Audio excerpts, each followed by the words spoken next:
You're listening to the Valley Current.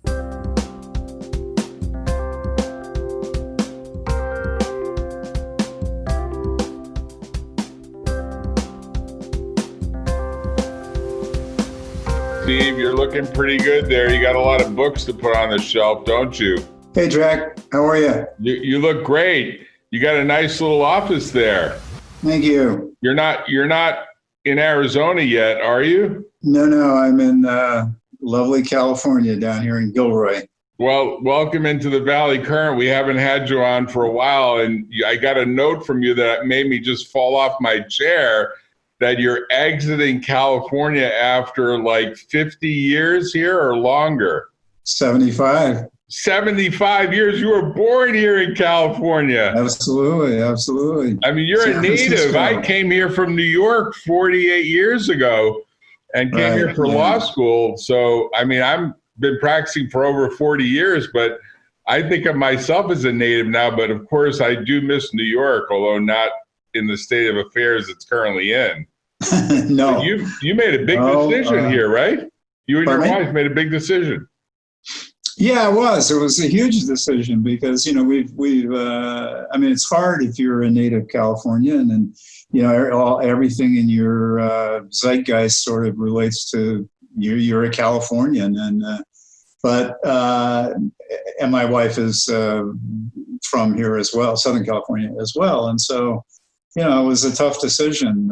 But, you know, so many factors it's such a different place now than it was even 20, 25 years ago. And it's it's not the same state, you know. So we looked around the country over the last 2 years, and Arizona kind of talks to us, you know. So we found a place down there, and we're moving the end of the month.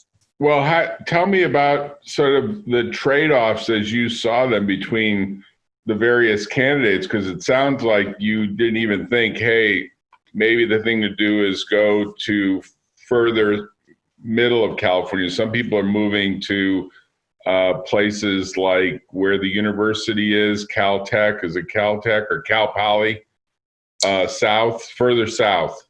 But in the middle. Cal Poly San Luis. San Luis Obispo. I've heard people say, hey, it's still a small town.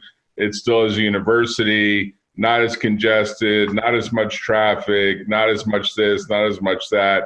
But you still have some issues that all of California faces, like big taxes, a very liberal view towards what I'll call poverty and supporting poverty, because basically it's like we feed the homeless, which we feel compassion to do, but that attracts more of the homeless into the state. And I think there are some cities that are becoming like tent cities. San Francisco is pretty much half of it is like a tent city. I hate to say that.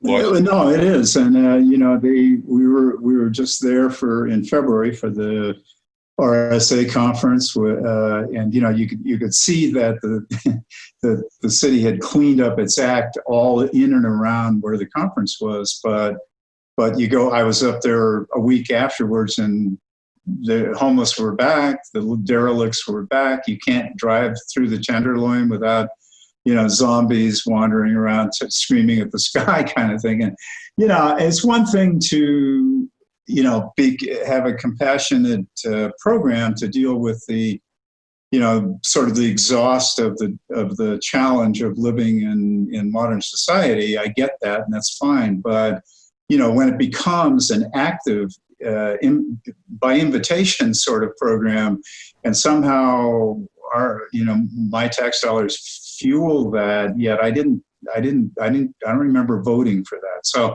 you know, there's a lot of political stuff that just makes it very, very unique state, and not one that I want to live in anymore. Well, it really is sort of part of the experiment that we have 50 states and, of course, possessions or whatever you want to call them, like Puerto Rico and others, right, where if you don't like a state, you can move and still be a U.S. citizen, but you move to another location, whether it's Arizona or Nevada, or some people like to go up to the state of Washington because there's zero taxes there. Nevada has zero taxes.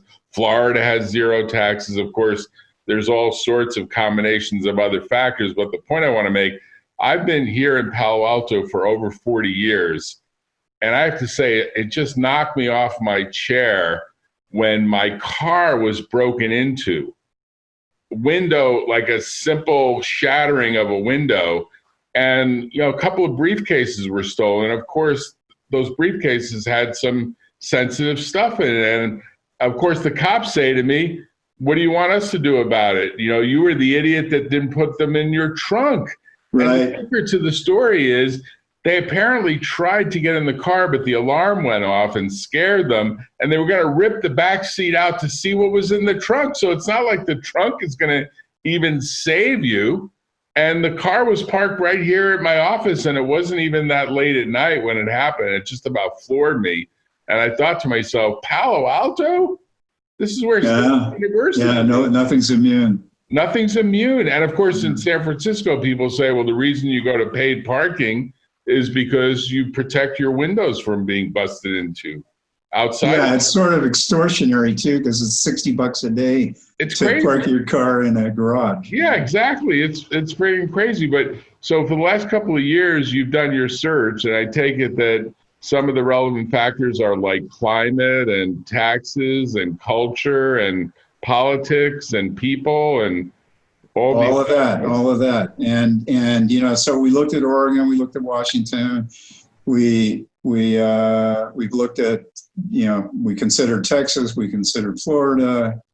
But Florida's a hard place to live unless you like hurricanes and humidity, and my wife wasn't crazy about either. And so Texas is another hard place to live with humidity and weather and so forth. So, and the taxes are obviously attractive, yet, I don't need to pay zero tax, but a reasonable tax rate, which is what we found in Arizona, is pretty attractive. So I think we're, maximum personal tax rate there is 4.43% or something. How close? Very different than California. How close did Texas and Nevada or Florida come into your thinking? I'm curious. Not very close, because Nevada. My wife's family lived in Vegas for 20 or 25 years or so recently, and she doesn't care for the environment, and the weather there is tough. It's a tough place to live. Except for, a couple of months out of the year, and when it's not, 100 degrees and windy, or whether it's not cold and windy. So it gets cold. It gets cold in Nevada. Some people it does get cold in Nevada. It doesn't. Yeah. It gets cold there, right? Yeah. And in terms of recreational outdoor stuff, I mean, we're both big outdoor fans, and the tremendous hiking and outdoor stuff in Arizona. I mean, from golf to you're out in the middle of, 5 minutes from our house, you're off in a desert wilderness park, so there are a lot of lakes. There's a lot of that wilderness. The only downside to Arizona is that 6 months out of the year, it's hot. But that has never been a consideration for me, because I enjoy the heat. It is, Arizonans talk about it as being dry heat, but it's still hot, and there's no, 100 degrees is 100 degrees. I mean, whether you're at 2,400 feet or sea level. Well, how high? The difference is there's no humidity. So how high are you going to be? Are you going to be up higher than? No, it's maybe a couple of hundred, it may be 2,700 feet or so. But I mean, the city of Phoenix is at about 2,400, and but there's no humidity. The weather patterns are interesting, but you have one season throughout the year.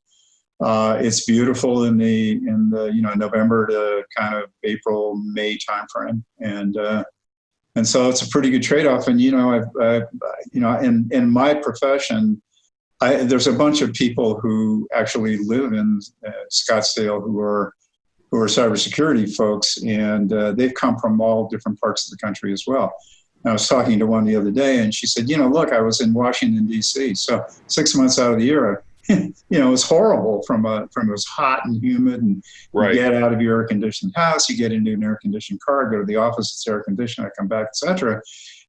what's the difference, And so she actually likes it a lot better outside of Phoenix than she did back in DC. So, and there's a burgeoning technology center there as well, and it's very, very pro business. Well, what here, if you open a business in Palo Alto, as you well know, Jack, and maybe haven't recently, but the permit process is just crazy, right? Yeah. And it takes forever, and you got to do 400 different things. And Arizona, it takes like an hour. And you're out the door and you've got a new business and they're saying, what can we do to help? Right. So they're very pro-business. A friend of yours and mine now, I think Scott Fuller, was when he went down and chatted with them about moving his business down there, they were like, come on down. This is great. We'll do everything we can to support you. That never happens here in California. Right. Right. So it's just a very different environment, very libertarian sort of mindset, let people be people, and there's and spend the tax dollars the way that people voted for those tax dollars to be spent. So, all in all, and by the way, the capital gains tax down there is 3.5% compared to 15% in California. So if you have any kind of a future liquidity event that you're concerned about, it's you save significant amount of money by changing addresses. Did you drive there, or did you fly there, or how did you find your place there? You found a place to buy there too, right? Yeah, we drive down there easily. I mean, it's a 10.5-hour drive. It's a road trip. It's kind of fun, go down through Central California and then through San Fernando Valley, which reminds you of why you don't want to live here anymore, in case there was any doubt. And then through the desert, and there you are in Scottsdale, and everything's newer. The infrastructure is great. The roads in California, I could go on, right? I mean, the roads in California are great. What happened to the $70 billion in Measure B that was supposed to go to the highways? I mean, you have to replace your car every 2 years here. Right. I mean, I wonder, when you think about it, do you look back and say the COVID-19 thing really amplified the decision? Like, hey, I'm at home anyway. Like, what's the difference? I'm online. I could be online in Arizona. I could be on a Zoom conference there. What's the difference? I mean, fundamentally, it's a much cheaper place. I imagine the real estate's like 1/3 the price for what you get, right? More like 1/6 the price. Really? Yeah. Wow. Yeah, the home we have down there is easily $6 million anywhere in the. Wow, that's a big statement. Well, you know what your home is worth, and if you put, now I could buy your home for $1.50 down there. Well, I imagine that when you go out to see homes at that level in Arizona, people are like, "Are you a billionaire?" Like, people don't buy houses like this that often, right? Yeah, there are. So in Carefree and in Fountain Hills, there are $2.5 million homes, and there's a few. I mean, there's maybe 20 or so homes that are in the $4 to $5 million range, but they are literally. You've been to Lake Como. You've seen the estates on Lake Como. They're like that, right? They're like 14,000 feet, and grandiose stuff. But they're not on a lake, are they? No. But on my point, and they're on 10 acres, and they're sitting above. They're on Camelback Mountain, the beautiful views. So, but that's as much as you can pay is $4 or $5 million. Right. I mean, and then that gets you the best home. I imagine the prices must be pushing up because more and more Californians are discovering Arizona, as you did, right? Yeah, well, there has been a gold rush there for the last couple of years, and it was one of, I think, maybe the most immigrated state from California in the last 2 years. That has slowed down a little bit just because the housing supply and demand and the price points that it pushed it to. And so, we're atop a market now, I think, going forward, and certainly with COVID-19 will change a lot of that too. That the downward pressure on the housing market is going to severely impact that, and along with the mortgage availability. And Jamie Dimon came out 3-4 weeks ago and said enough, no more you got to be 750, you got to be 20%, no jumbo, no ducks. And, that's going to change that a lot. The banks look around, they say, it's not the current unemployment, it's the impending unemployment. Right. And no bank wants to be in the real estate business. So, yeah, it's a curious situation because, of course, Google and Facebook and others were building big campuses. I'm not sure that's all going to play out anymore because they've discovered they can really operate in a very decentralized way without all those real estate costs. Yeah, no kidding.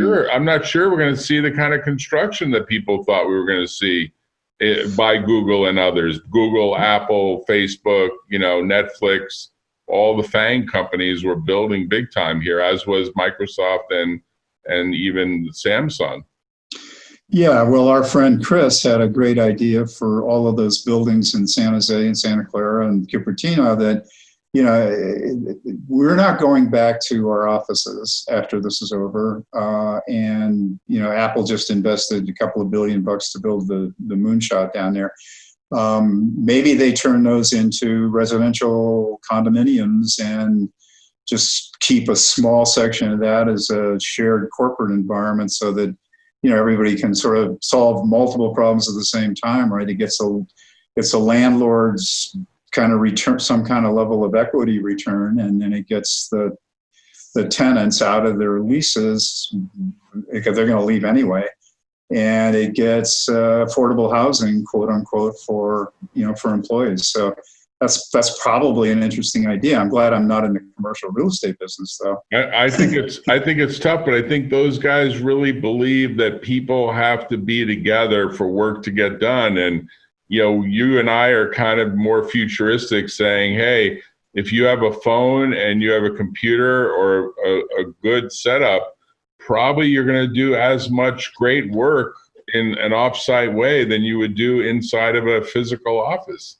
More work. Yeah, right? there's distraction. There's a lot of distraction that happens inside of an office. Exactly. And so not only do you have less distraction and you're more focused and you're more accessible, you're completely accessible. And then, during the normal, whatever it is, 9-hour day, now you've got a 12-hour day because after all, you're not commuting. And in most companies' cases, you're dealing with multiple time zones. So, I start my day at 5 a.m. with the East Coast, and I end my day around 5 p.m. here with the West Coast. So, and I'm not on the road, and then that's a huge stress reliever. You know what it's like to commute, even from Portola Valley to Palo Alto. Right. I've been actually riding my bike lately because the roads are so empty. When the roads are full, riding a bike, even in Portola Valley, can be a very dangerous affair because these guys go really fast. If they get a flat tire, they're going to whack you, and that's the end of life as we know it. Yeah. So, a lot of people on bikes now. People are saying biking is going to return to Manhattan because no one wants to be in a subway. Yeah, sure. Subway with somebody coughing on them, right? There are a lot of silver linings here, I think. Right. But let me ask you, did you have to think through the timing of selling your house versus buying a new one, or how did you think that through? Are you renting your place when you leave your place? You got a nice place down there. Are you going to rent it or sell it, or what do you do? No, we're sold it. You sold it already? Yeah. One of the drivers here, in our case, in terms of timing, is that my mother-in-law is getting close to 90, and she's up in Laramie, Wyoming.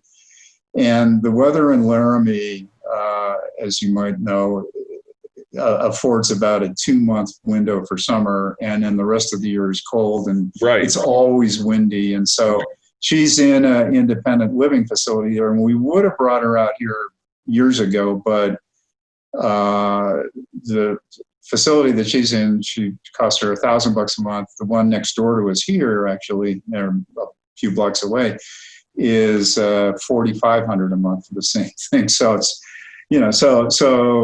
and in that case, in Laramie, my sister-in-law has been providing 100% of her daily care. So, we've been trying to figure out a way to share that load more. And And Arizona is a great sort of solution for that because they can come down from Laramie. She can spend 6-8 weeks at a time with us and then go back up there. So, and then we've got extended, or not extended family, but first cousin family in Denver. And my oldest niece lives in Denver. And so that whole corridor in there, from, Arizona, Colorado, Wyoming, makes it a lot easier for everybody to get together, assuming we're all going to get together one of these days. So your house must have sold pretty fast then, right? Because you just yeah. Wow, that's great. So you're on your way to packing all those books because you got a lot of bookshelves in the new place, right? It was funny. Yeah, well, that's true, and we ended up throwing out quite a bit. It's funny, when you move, I don't know when the last time you moved was, but we've been moving sort of as you may know, we left Oakland in 2004, went to Santa Fe, New Mexico for 3-4 years, right, and then came back to Carmel Valley and then up here. And during that 16-year period, we've hauled around about 40 boxes of books in addition to what we have in the house. So we finally said, screw it. We haven't looked at these, and there's nothing magical here. They aren't like antique case law books or something. Right. So we just tossed it. We just junked them all. You just trashed them? You didn't give them to the library or something? Nah. Well, nobody will take anything anymore. No. I know the law books you can give to prisons, and great. That's perfect. That up. Yeah. But I agree with you. It's a weird thing. If you try to give books to a library, they're like, we're just going to sell them anyway. And they do. They sell them at their little tables for $1 a pop, You can't give anything you can hardly give anything to Goodwill anymore either, because they're very selective. And then during this period, of course, it makes it doubly hard because they only take certain things at certain times of day and so forth and so on. So anyway. So do you just? But that was one of the drivers. We said, we've been trying to do this for Rose and Margie for a year or so. So it was just, let's just do it and be done with it. So this is probably the last move for you, is what you're saying. This is going to be where home is for the rest of your life, is what it sounds like. Yeah. Now, since I haven't lived there before, we'll see, right? But I mean, I never say never, but we just couldn't find anything around Carefree that we like. We sort of prefer Carefree a little bit because it's a little further out. It's 5 minutes north, west. But it has a little bit more of a Portola Valley-ish kind of feeling, where you got a couple acres between you and your neighbor kind of thing. Yep. Right now we have a neighbor kind of next door. We have a barranca between us and other houses, and there's nothing we're at the end of a cul-de-sac. There's nothing around us or behind us except for that one neighbor. But nonetheless, we're still, we're on a block with house after, the houses, the lots are probably 1/3 of an acre each kind of thing. And they back onto either a golf course across the street or to the barranca down on our side. But still, you're actually sort of part of a neighborhood, and we're 5 minutes from a Safeway and a Walgreens and a Starbucks and all that stuff. What do you think? How many houses do you think you looked at before you decided on this one, the one that you chose? Only about 5 or 6. Really? Yeah. I thought you were going to say 50. I thought you were going to say 50. No. Okay. No, the market's pretty tight there. There's a lot. Most of the homes that are on the market are vacation rentals, and they're still thinking somebody needs to disabuse the Arizona real estate marketers of the notion that these vacation rentals are going to continue the way they have historically. I just don't think that's going to happen. But so we're starting to see gradually these things sort of coming off the market as vacation rentals and coming back on as sales. So. Oh, did you actually stay in your house as a vacation rental before you bought it? No. We did spend a night there this weekend though, and it was just lovely. It's like being at your own resort. Right. Yeah. No, I agree with you, and I'll tell you the problem I've seen, and I've had lawyers tell me this. Lawyers have said to me for many, many years, some of them who make really big money, by big money I mean they sometimes have years where they make $100 million a year each. I mean, really super big money. And what they say to me is, Jack, when you have to pay $15 million in taxes on that $100 million of annual compensation, it gets really easy to say, I could just have my own private jet. And they literally say to me, when they do it a couple years in a row, they say to me, with a private jet and a private chauffeur, I can live in Reno, I can live in Phoenix, I can live even in Dallas, and I could be in court and spend the night or weekend and still not violate whatever the rules are, 90 days, 180 days, whatever the rules are, and actually still own a pied-à-terre or something else in either San Francisco or San Jose, and they keep their California license. And here's the punchline of the story. They say, it's not going to get any better because there are a lot of people like me, meaning these ultra super wealthy, successful lawyers, who say, everyone's thinking the same way. So the tax base is like vacuumed out of the system. Well, what does that do to the rest of the middle class, or even if you want to call it the upper class, that are like, I'd like to stay in California, but taxes will probably go to 20% from here because the problem of the big base is moving out. Right. So where does that money come from? Where does it come from? Because you don't have the $15 million check coming from that one taxpayer. And our property taxes, exactly, because look at Elon Musk made an announcement which made me say we should do this podcast. I'm selling everything, and we were laughing because we were saying, is he actually going to Mars? Like, is he taking off and I'm not coming back? But I think it's a statement that the state of California is not going to get me, and I know I'm going to be a bit of an outlaw here because I'm going to restart that factory. If they throw me in jail, they're not getting any fines because all that money is going to be in trust for my various kids, including my newborn. And it's going to be gone. Sure. Yeah. And there won't be any property to put a lien on, and there won't be any property to foreclose on. I mean, that dramatic. Right. But you take a guy like that who leaves California, and you've lost another 15 million or more per year that added to that tax base that made it easier for the rest of us to stay in California. So if that continues, I just don't know what that devolution means to the rest of California, particularly if more people decide to leave that aren't even that wealthy. Sure. Gavin Newsom has a problem. I mean, these unfunded pension funds, what do you do with them? You made a promise. There's only two alternatives, and one doesn't get you reelected. Right. But the view, of course, continues to be that we'll be very supportive as a sanctuary city or as a sanctuary state. And, there's a lot of issues wrapped up in this, and it's so complicated to try to even explain to anyone what's the right thing. It's not obvious what the right thing is, but I have to say, I wouldn't want to move back to New York. New York has a city tax. No, New York's horrible. And New York's horrible. Said to me, I've been a member of the New York Bar now for almost 4 decades, California more than 4 decades, and we get opportunities to try cases in New York, and people say, well, why don't you open a New York office? New York City would seek to tax me based on the fact that I have an office in New York. So I can't have an office in New York. I have to hire a local lawyer to act as that local counsel in New York to avoid being taxed for maybe being there a week or 2 out of the year to try a case or two.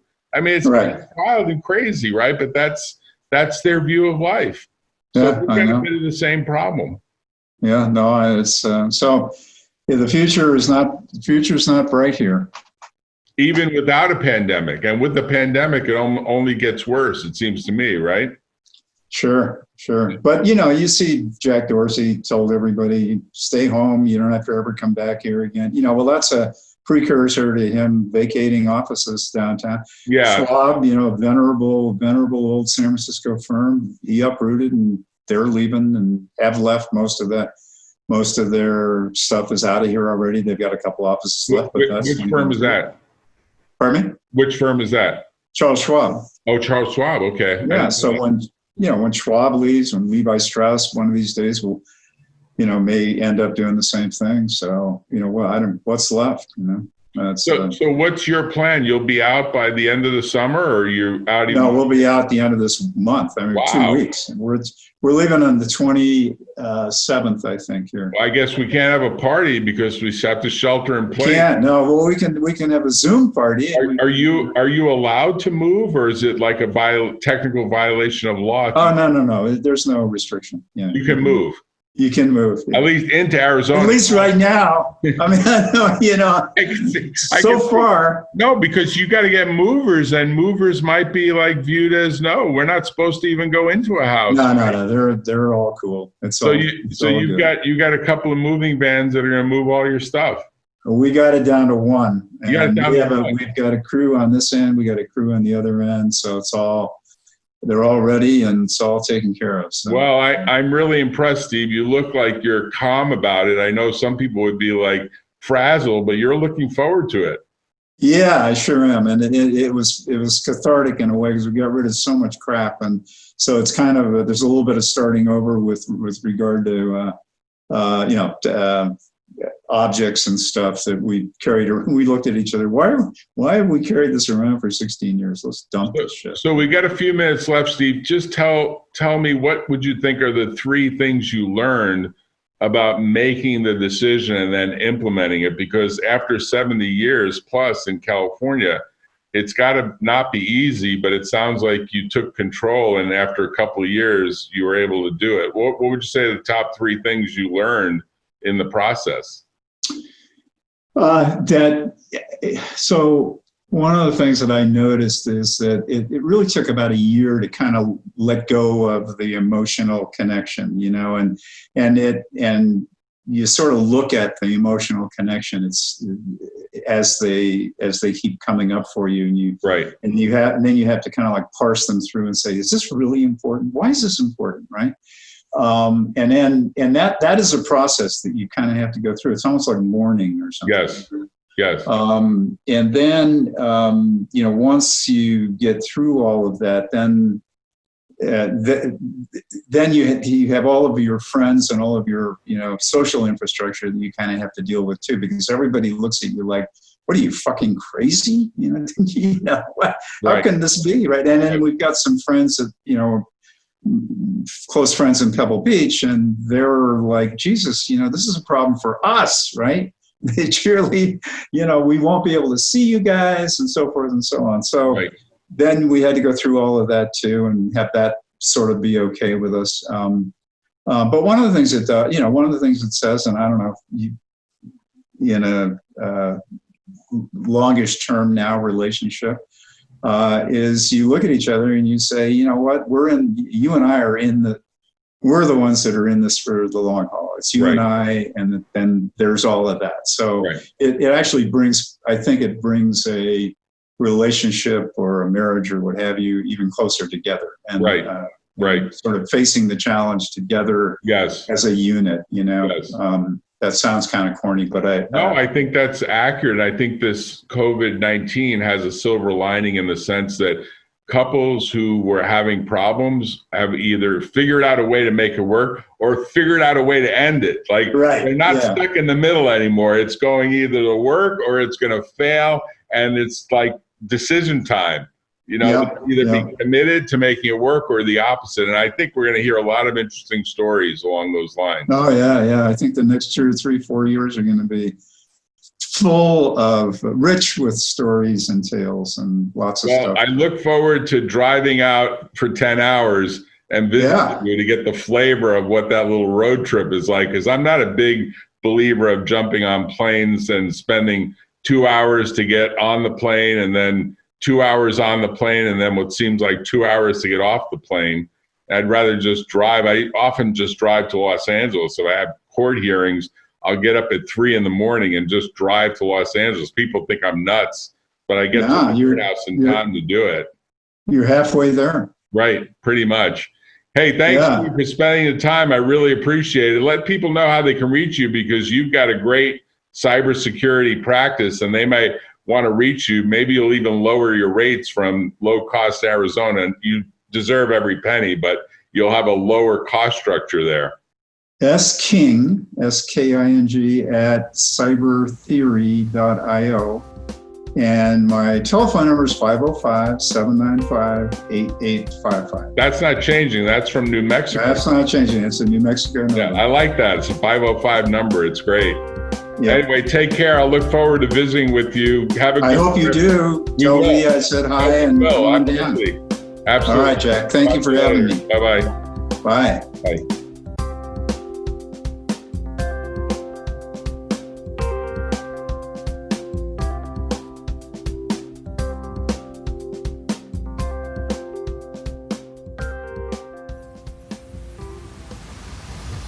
Tune in next time on The Valley Current.